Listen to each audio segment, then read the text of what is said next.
வெங்கடேஷாய. ஸ்ரீ வெங்கடேஸ்வரா பக்தி தொலைக்காட்சி நேயர்கள் அனைவருக்கும் இனிய காலை வணக்கம். இன்று 5ஆம் பாசுரம்.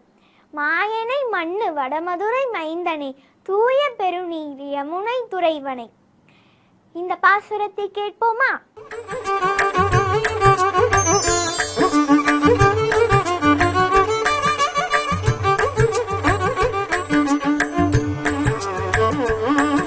திருவேங்கடமுடையான் திருவடிகளே சரணம். ஸ்ரீமதே ராமானுஜாய நமஹ. ஆழ்வார் திருவடிகளே சரணம்.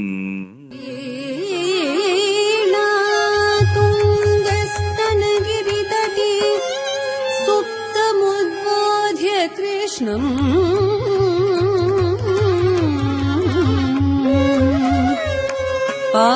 पारार्थ्यं स्वं श्रुतिशतशिरसिद्धमध्यापयन्ति स्वोच्छिष्टायां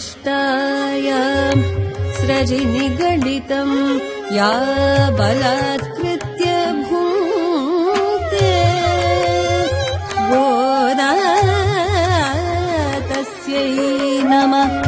इदमिदं भूय एवास्तु भूयः.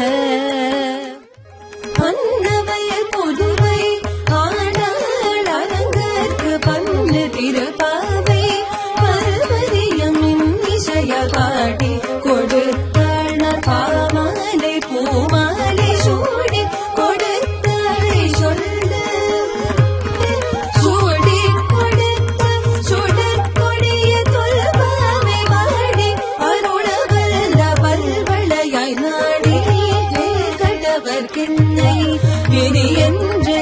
மாற்றம் நாம் கடவா வண்ணமே நல்ல. மாயனை மண்ணு வட மதுரை மைந்தனை தூய பெருநீர் யமுனை துறைவனை ஆயர்குலத்தினில் தோன்றும் அணி விளக்கு தாயை குடல் விளக்கம் செய்த தாமோதரனே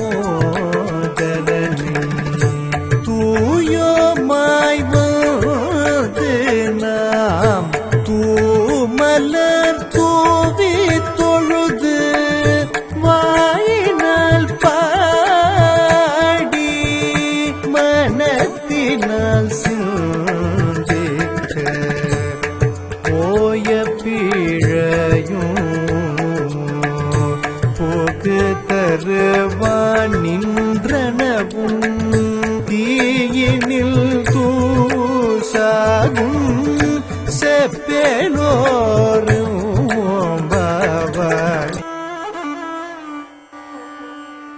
கோல பிறந்தவோர் கோவிந்தன் வாழுவோர் சோதி மணிவாடம் தோன்றுவோர் நீதியால் நல்ல பக்தர் வாழுவோர் நான்மறைகளோதுவோர் வில்லிபுத்தோர் வேதக்கோனோர் பாதகங்கள் தேர்க்கும் பரமநடி காட்டும் வேதமனைத்துக்கும் வித்தாகும் கோலதமிழ் ஐயஞ்சுமைந்து மரியாத மானிடரை வையம் சுமப்பதும் வம்பு.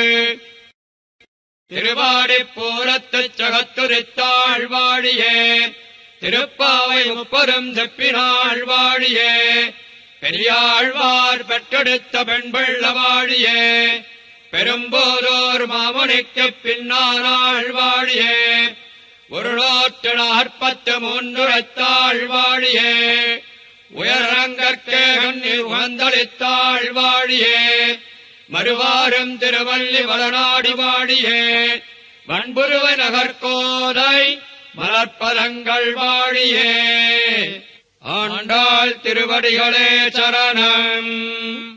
அழகான இந்த பாசுரத்தின் கருத்தை பார்க்கலாம். மதுராபுரியில் அவதரித்தவனும் யமுனை நதிக்கரையில் விளையாடி மகிழ்ந்தவனும் யசோதையால் இடுப்பில் கயிற்றை கட்டி ஏற்பட்ட தழும்பு உடையவனுமான கண்ணனை மனதில் நினைத்து அவன் புகழை பாடினாலே போதும், செய்த பாவங்கள் அனைத்தும் தீயினில் புகுந்த தூசு போல் காணாமல் போய்விடும். இதுவே இந்த பாசுரத்தின் கருத்தாகும். மீண்டும் நாளை சந்திப்போம். ஓம் நமோ வெங்கடேசாய.